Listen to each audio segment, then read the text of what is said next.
In today's video, we're going to be painting up Shakaste from the Critical Roles miniatures line by Steamforged games.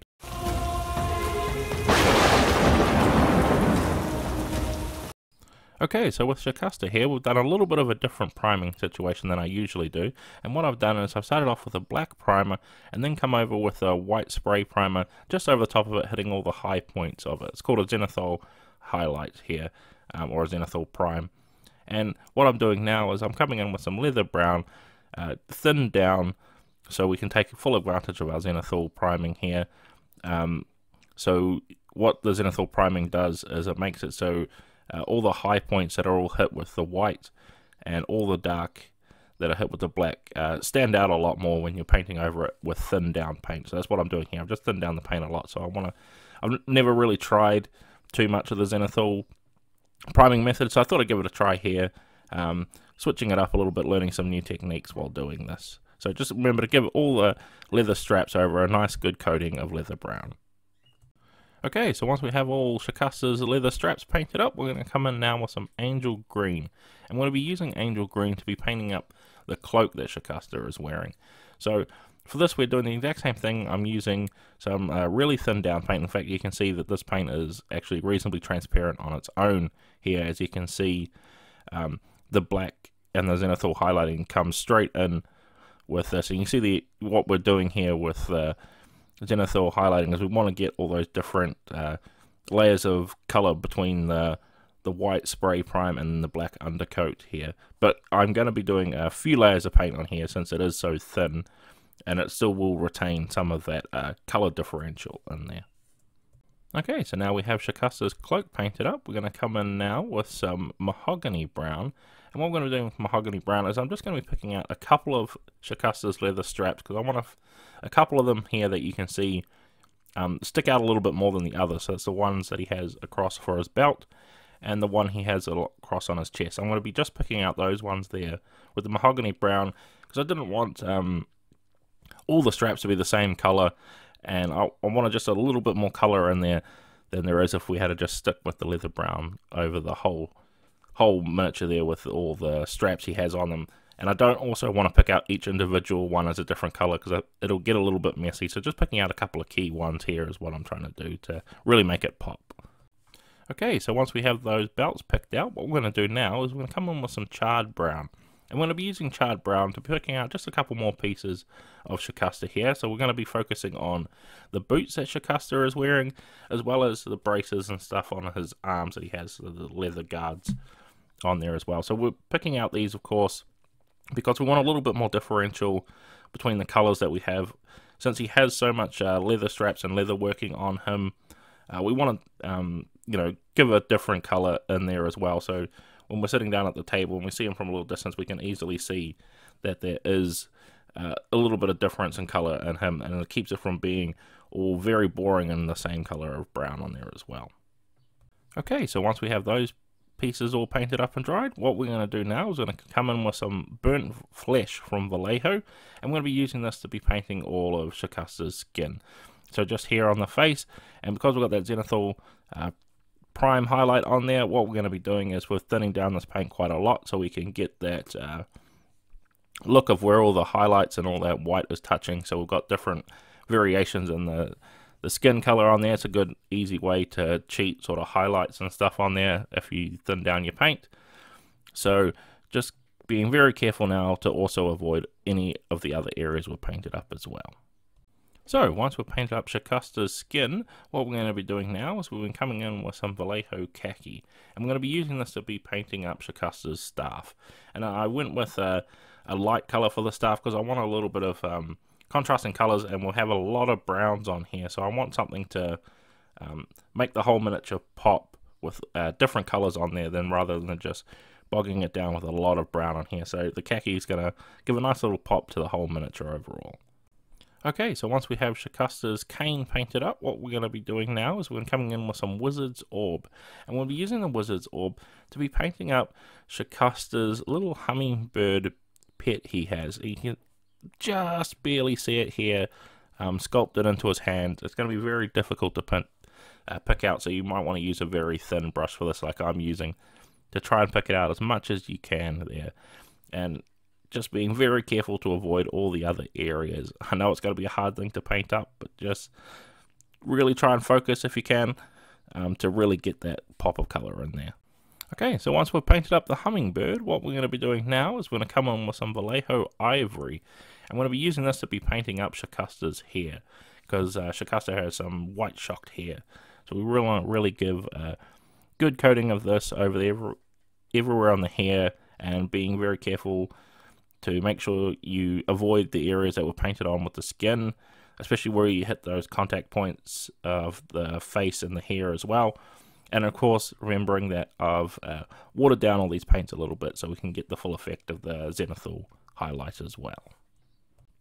Okay, so once we have all Shakaste's hair painted up, we're going to come back in with that same ivory from Vallejo, and what we're going to be doing now is we're going to be placing in the eyes. Now, Shakaste just has blank white eyes. He doesn't have any pupils or anything. He's actually a blind character who sees through a little hummingbird he has on him.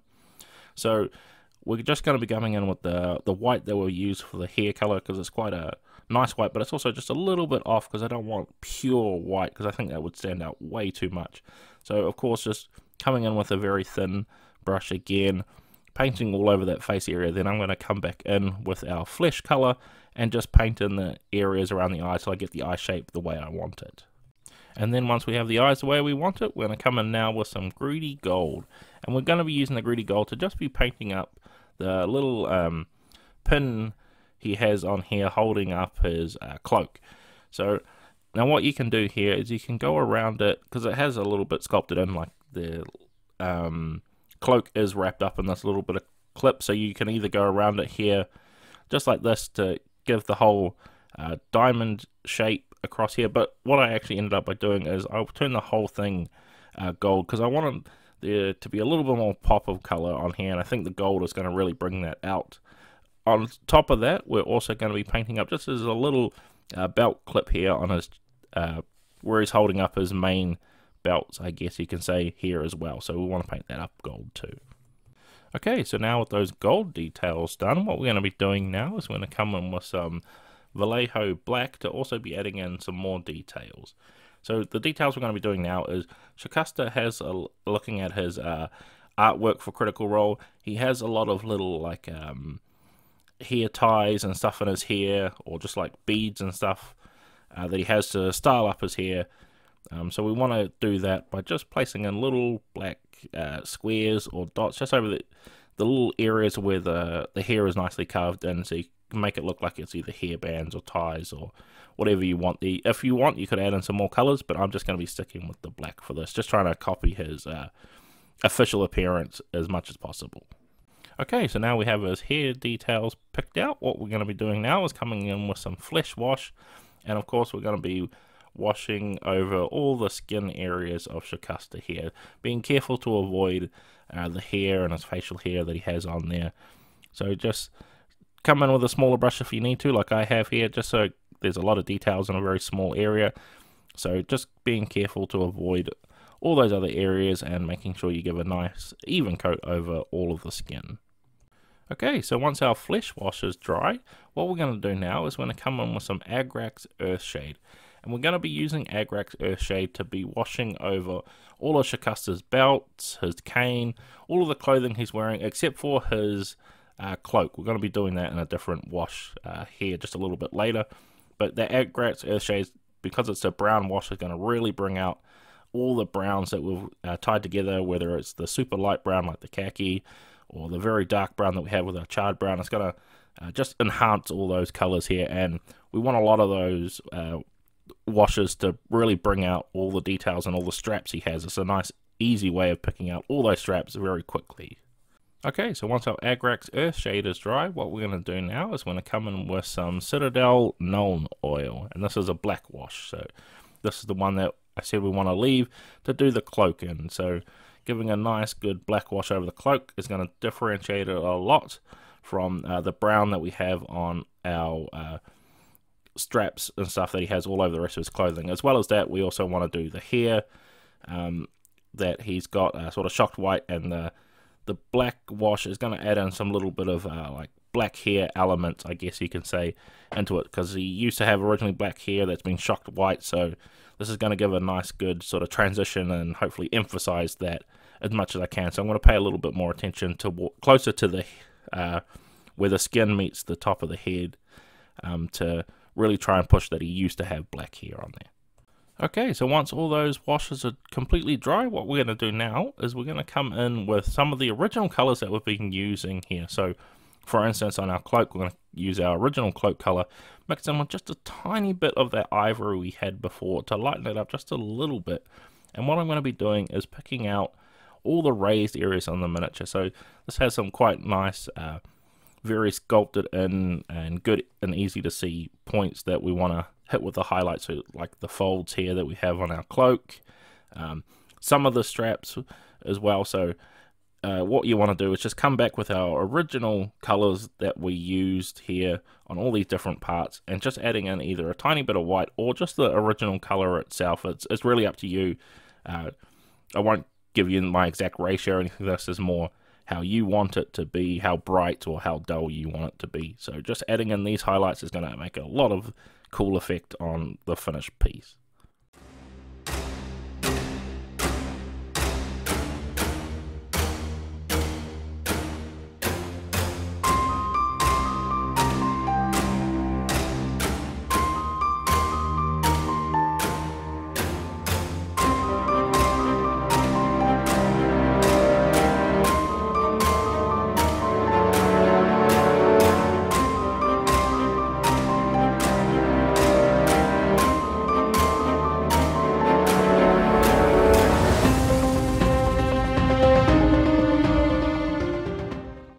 And with all that completed, we have finished painting up Shakaste from the Critical Role Miniatures line by Steamforged Games. And you can see that Shakaste is quite an interesting character here. He has a lot of very similar colors with all those browns, but I think adding in all those browns that we added in, just a couple of them, not too many, has really given off a nice effect, as well as having that nice green cloak and giving off like a zenithal highlight there. Has really added in some depth to the miniature that I think was needed, and is going to be an awesome thing to be on the table. So I hope you've enjoyed me painting up this miniature, whether you want to follow along or you just enjoy watching me paint up cool miniatures. So with that, guys, I'd like to thank you all for watching, and I'll see you in the next video.